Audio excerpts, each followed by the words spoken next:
지난 시간에 이어서 수소에너지란 무엇인지에 대해서 강의를 계속 진행하도록 하겠습니다. 먼저 수소에너지 전개에 대해서 살펴봅시다.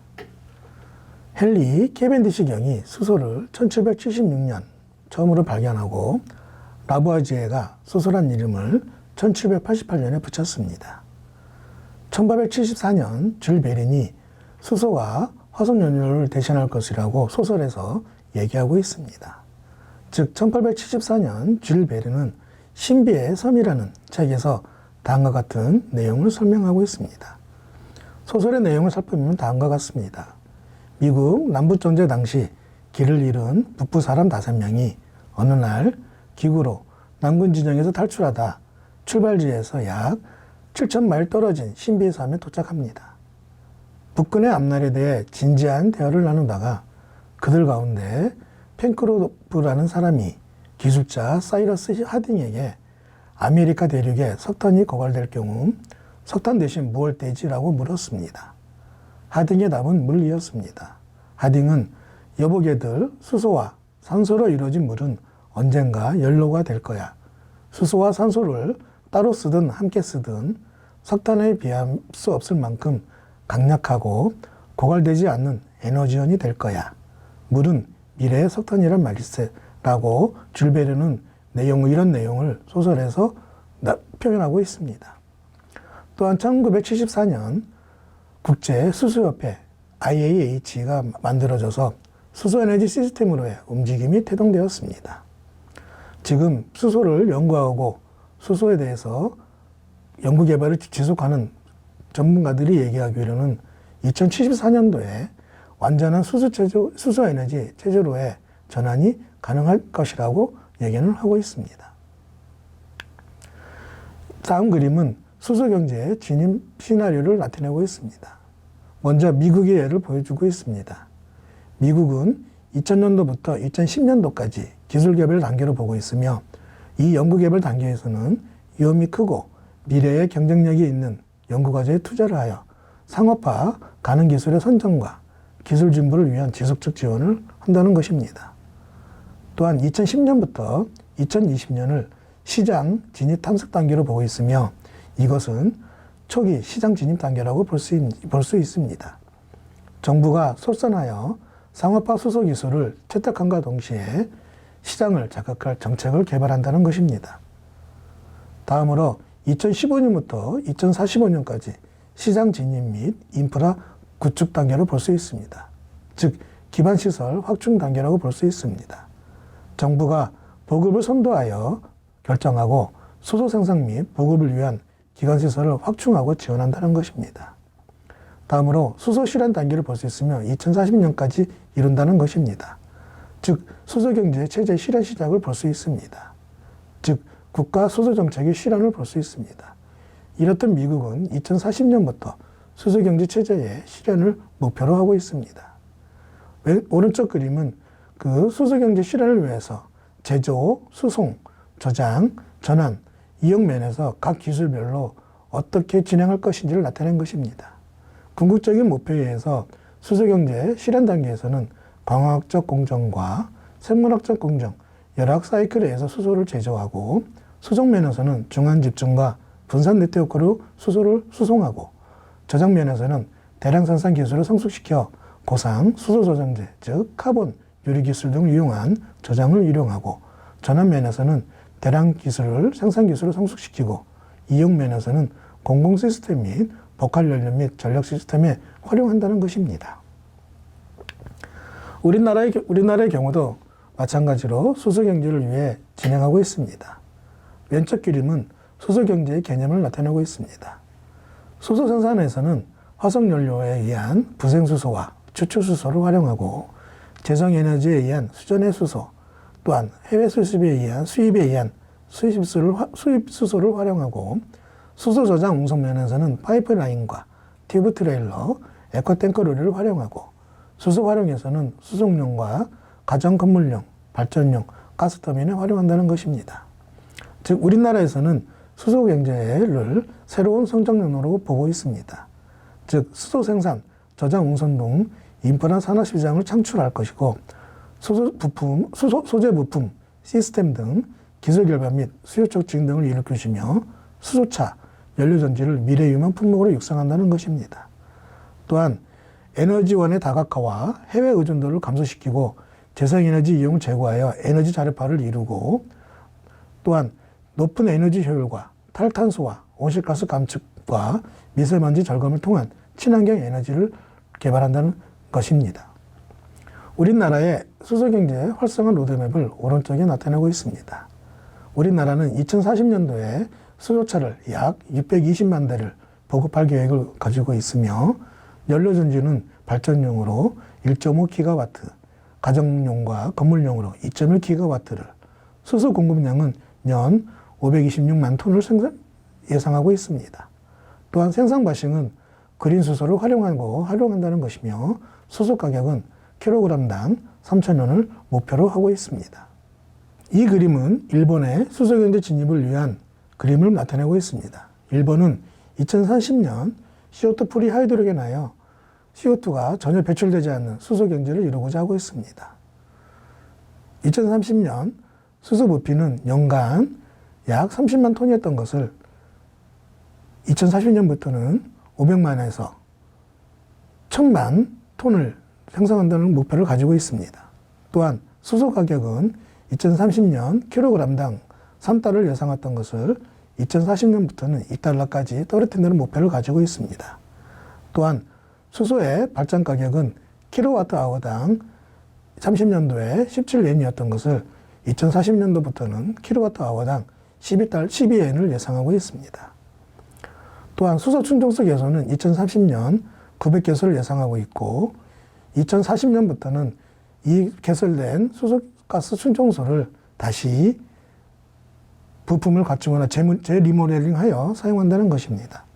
또한 연료전지 자동차는 2030년 80만 대, 연료전지 버스는 12,000대, 지게차는 약 10,000대를 예상하고 있습니다.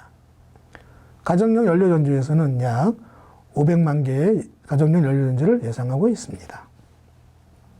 이렇듯 전 세계적으로 수소 경제를 위해 연구 개발이 진행되고 있습니다. 수소 경제는 탄소 경제를 수소 경제로 바꾼다는 얘기입니다. 즉, 탄소 경제에서는 지구 온난화, 생태계 파괴, 이상기후, 환경오염, 자연오갈 같은 문제점이 있었던 것을 수소를 에너지 캐리어로서 수소를 기반으로 한 수소경제 사회로 에너지 패러다임을 변화시킴으로써 경제가 지속 가능한 발전을 하고 신성장 동력 산업을 이루며 재생 가능 에너지를 활용하고 환경 문제 해결과 에너지 안보에 도움이 될 수 있는 수소 경제로 넘어간다는 것이 되겠습니다. 수소 에너지를 이용한 에너지 전환 시스템을 보여주고 있습니다. 즉, 앞에서도 설명한 바와 같이 수소 에너지는 수소 제조, 저장, 이용이 전부 함께 어우러져야 합니다. 예를 든다면 수소 제조 면에서 열 에너지 또는 전기 에너지를 활용하여 열 또는 이런 전기 에너지를 화학 에너지로 바꾸고, 수소 저장에서는 화학 에너지를 수소로 저장한 다음 시소 이용에서는 화학 에너지를 전기 에너지로 전환하여 전기를 활용하는 것입니다. 대표적인 기술로 살펴보면 수소 제조에서는 열화학적 수소 제조 또는 물 전기 분해에 의해서 수소를 생산하고, 탱크 또는 금속 수소화물 등에 의해 수소를 저장하고, 연료전지에 의해 전기 에너지를 생성하는 그런 시스템이 될 것입니다.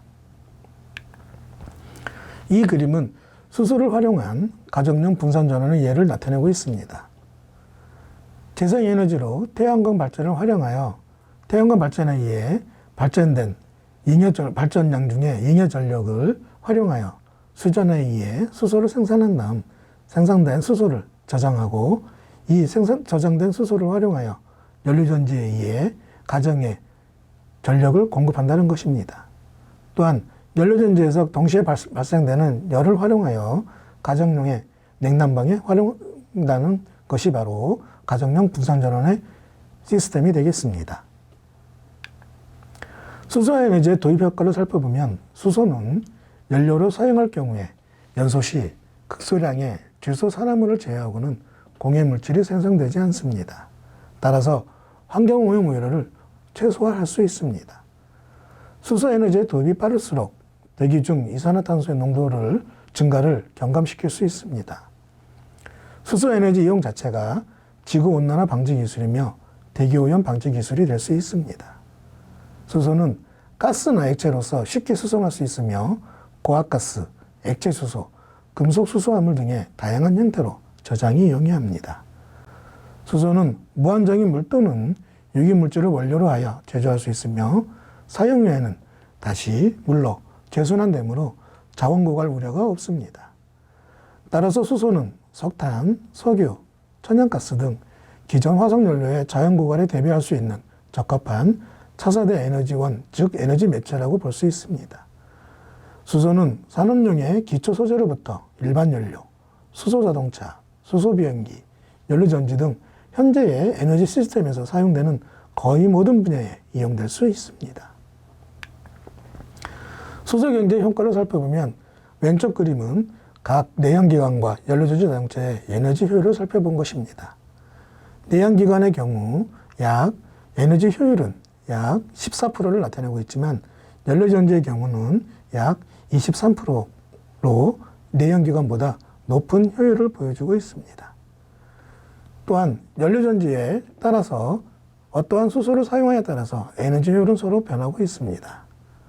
예를 든다면 직접 수소를 제조하느냐, 수증기 계질에 의해서 메탄 즉 수증기 계질 즉 메탄 입포명에 의해서 계질된 수소를 활용하느냐 따라서 에너지 효율이 변하고 있습니다. 오른쪽 그림은 에너지 요구량을 나타낸 그림입니다. 단위는 메가줄 퍼 피킬로미터로 피킬로미터는 한 사람이 1km를 걸을 때 요구되는 에너지 요구량입니다. 휘발유의 내연기관을 살펴보면 에너지 요구량은 2.4 메가줄 퍼 피킬로미터이고 연료전지 자동차의 경우 2.6 메가줄 퍼 피킬로미터를 나타내고 있습니다. 다음은 환경오염 배출하는 CO2 배출량을 나타낸 그림입니다. 배출량의 단위는 그램 CO2 퍼 피킬로미터입니다. 휘발유 내연기관의 경우는 225 그램 CO2 퍼 피킬로미터의 배출량을 배출하고 있으며 연료전지 자동차의 경우는 42 그램 CO2 퍼 피킬로미터의 CO2를 배출하고 있습니다. 연료전지 자동차의 CO2 배출량을 비교해보면 물 전기분해에 생산한 수소를 사용한 연료전지의 경우 휘발유 자동차보다 약 5분의 1이 감소하는 것을 알 수 있습니다. 또한 천연가스로부터 제조한 수소를 사용할 경우 휘발유 자동차보다 약 65% 정도 이산화탄소 배출량을 감소하는 것을 알 수 있습니다. 이것은 화석연료를 사용하여 수소를 제조할 때 CO2를 배출하기 때문입니다. 따라서 수소 경제는 그림처럼 재생에너지인 풍력, 태양, 바이오매스 등을 이용하여 수전에 열화학, 광학, 생물학적 방법에 의해 수소를 제조하고 제조된 수소를 저장 및 수송하여 즉 수소 인프라를 이용하여 수송을 하고 선박, 버스, 승용차, 잠수함, 이동용, 가정용, 분산전원용으로 활용한다는 것입니다. 따라서 수소 경제에 도달하게 되면 자원 절약을 이룰 것이며 환경 보전이 이루어질 것이며 에너지 안보도 확실하게 이루어질 것으로 예상하고 있습니다. 다음은 수소 에너지에 대해서 설명드리도록 하겠습니다. 먼저 수소 제조 분야에 대해서 살펴보면 수소 제조 분야는 화석연료를 이용해서 제조하는 분야와 순수한 물을 이용하여 제조하는 분야로 나눌 수가 있습니다. 화석연료를 이용하여 제조하는 분야에서는 CO2가 배출되므로 CO2 분리 및 캡처 기술이 필요합니다. 화석연료를 이용한 기술에는 수증기 계질, 부분산화, 직접 분해, 자열 계질 방법이 있습니다. 수증기 계질 같은 경우 원료로는 천연가스, LPG가스, 나프타 등을 활용하고 있으며 부분산화에서는 중진류, 석탄을 원료로 활용하고 있고 직접 분해에서는 천연가스를 원료로 활용하고 있습니다. 자율계질에서는 천연가스, LPG, 나프타를 원료로 활용하고 있으며 화석연료를 이용한 모든 기술의 에너지원은 열입니다. 다음으로 순수한 물을 분해하여 수소를 제조하는 분야를 살펴보면 여기에는 전기분해, 열화학적 분해, 생물학적 분해, 광학적 분해로 나눌 수 있습니다.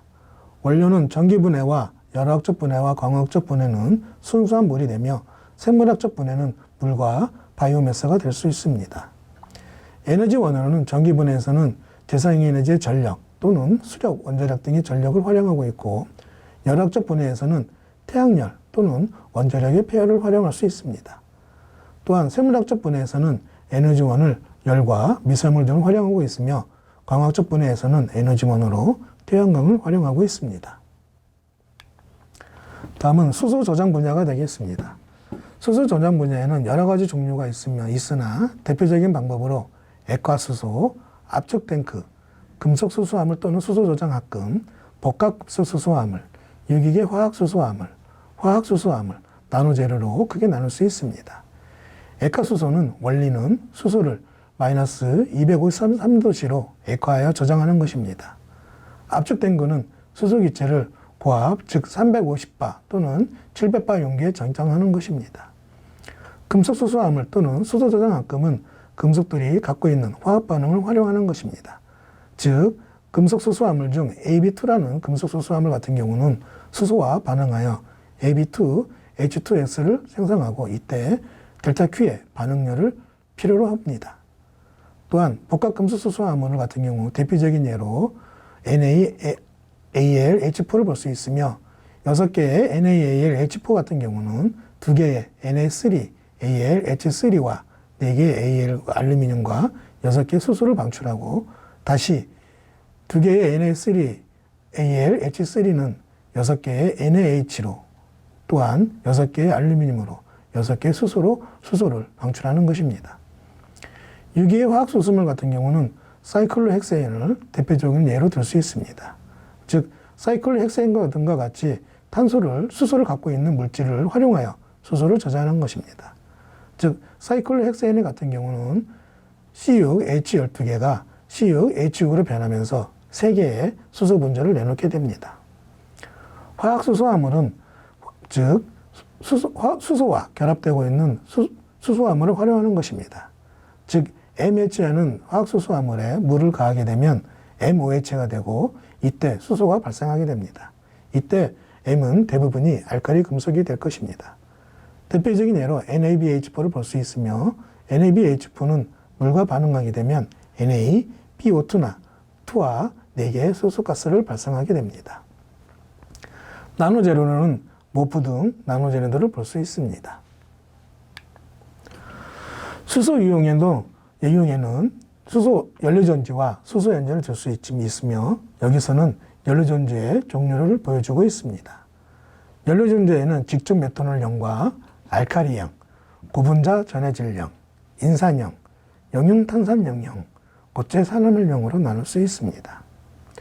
직접 메탄올형에서는 전해질을 고분자 양이온막을 사용하고 있으며 알카리형에서는 KOH 수용액, 고분자 전해질형에서는 고분자 양이온 교환막, 인산형에서는 인산 수용액, 영융탄산염형에서는 Li2CO3, K2CO3, Na2CO3를 활용하고 있으며 고체 산화물형에서는 ZO2나 Y2O3를 전해질로 활용하고 있습니다.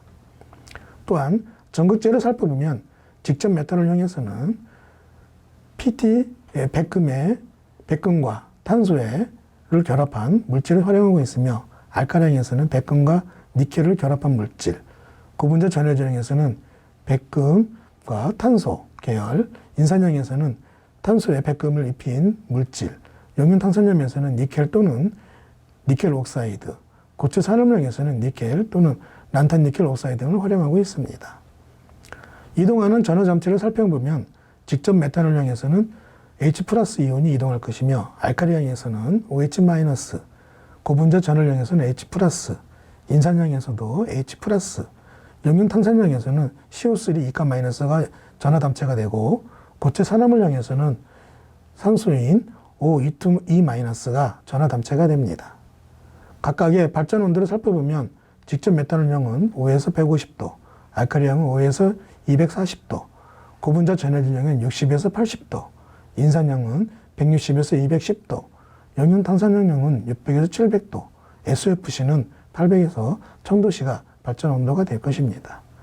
용도는 각각에 따라 휴대기기, 우주선 또는 이동용 또는 자동차, 가정, 정치용 휴대기기 등이 활용되며 또한 산업용 또는 발전용으로 활용되고 있습니다.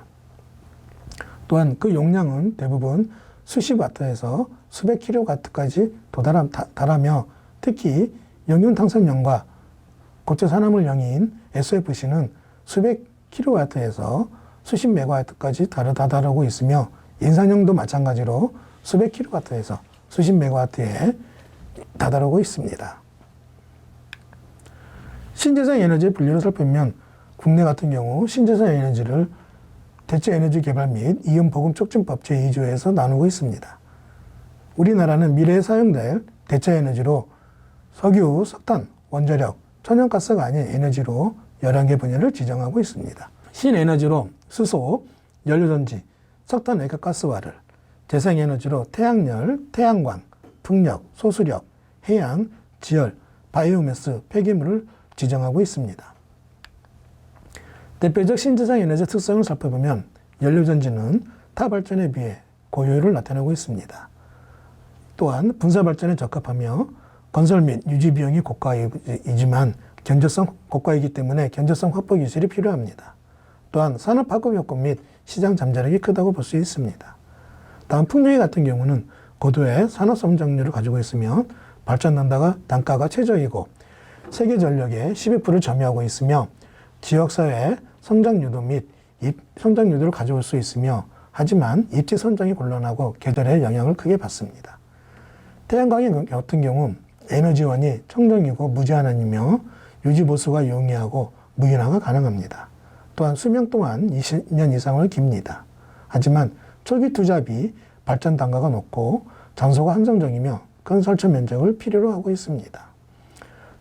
저력과 같은 해양 에너지는 시설 설치비가 많이 듭니다. 즉 뚝과 설비 등에 들어가는 설치비가 많이 든다는 것입니다. 또한 입지 조건이 제한적이며 지역 편제성이 큽니다. 또한 평균조차 3m 이상을 활용해야 되며 오염물질, 해수 유동 등 부작용이 작용하기도 합니다.